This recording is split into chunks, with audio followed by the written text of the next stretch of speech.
top focus of the hour. 800 arrests, 17 countries in a massive global sting operation.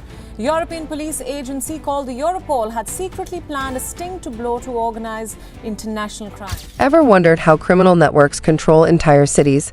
Winnipeg police busted up an inter-provincial organized crime group. One they say targeted Indigenous and northern Manitoba communities with illicit drugs. From the Mafia in Sicily to gangs in Los Angeles, discover the shocking truth behind these hidden empires. Don't miss out on the story you need to hear. In Ciudad Juarez, the streets whispered one name: El Diablo. He wasn't a myth. He was real. And he ruled with blood. It started in 1993, when his cartel seized the border. Drugs flowed like rivers, and bodies piled like trash. The police bought. The politicians silenced. The people terrified. One night in 2008, a journalist dared to expose him. His last article never made it to print. The next morning, his body was found hanging from a bridge, a warning to all. The army tried to fight back in 2010, sending 5,000 soldiers to take control. But for every arrest, 3 new recruits took their place. The cartel had eyes everywhere. By 2015, entire neighborhoods belonged to them. Businesses paid for protection or vanished. Even school children were forced to sell drugs. Fear wasn't just in the air, it was law. Then came 2022, a massacre. 30 bodies dumped overnight, proving once again, Juarez wasn't a city, it was a kingdom. And El Diablo, its king. The Mafia grip. In Sicily, the Cosa Nostra wasn't just a gang, it was the law. Since 1860, the Mafia controlled everything. Businesses, judges, even the police. By 1930, Salvatore Maranzano became the first Mafia boss of bosses.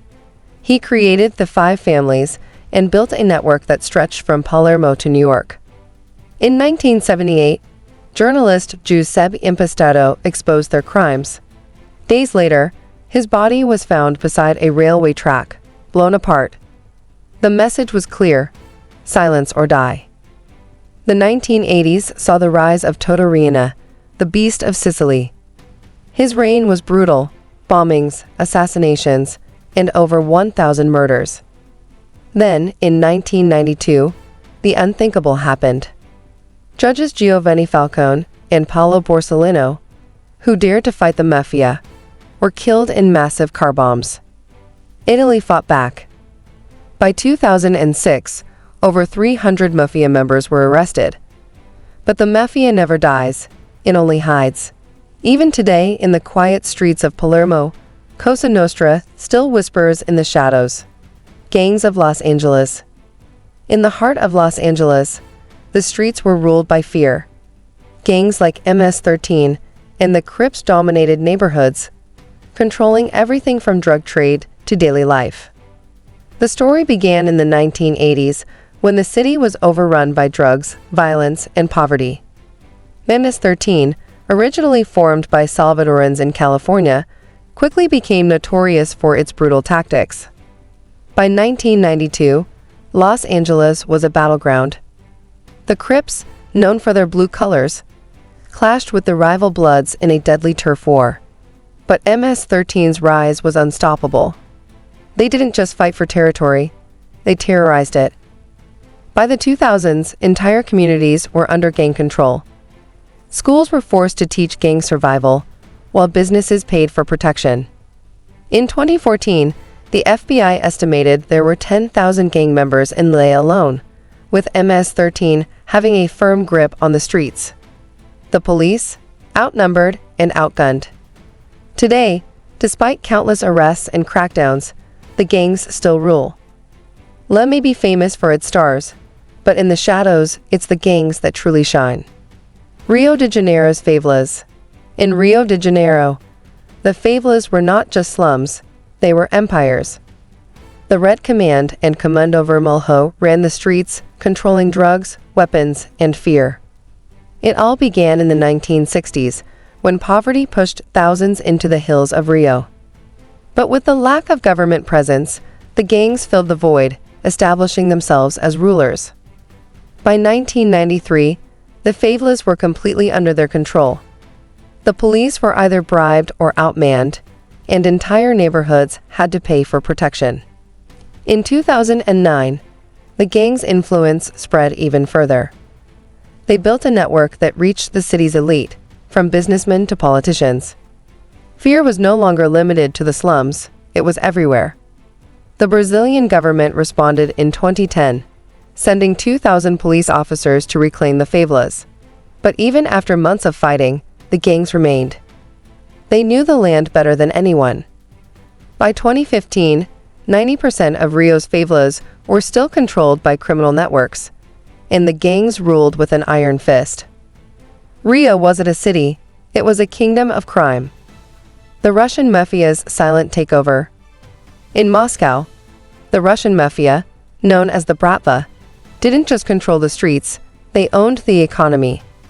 The fall of the Soviet Union in 1991 opened the doors for their rise to power. By the mid-1990s, the Mafia had infiltrated every sector, from oil to banking.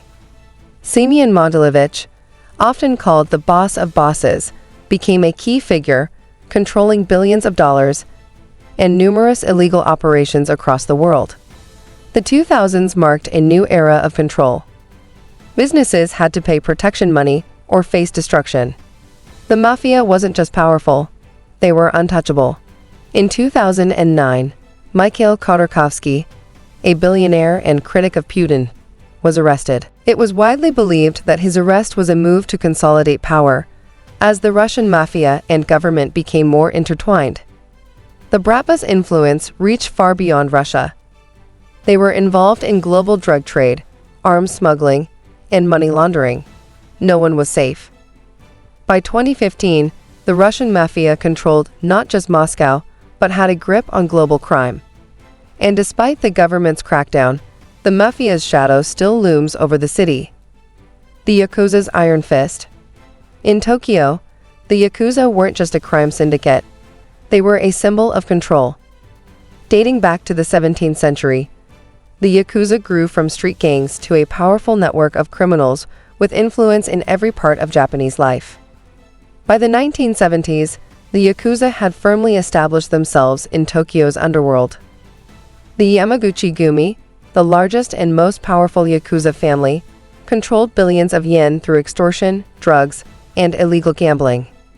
In 1984, a bloody war broke out between rival factions.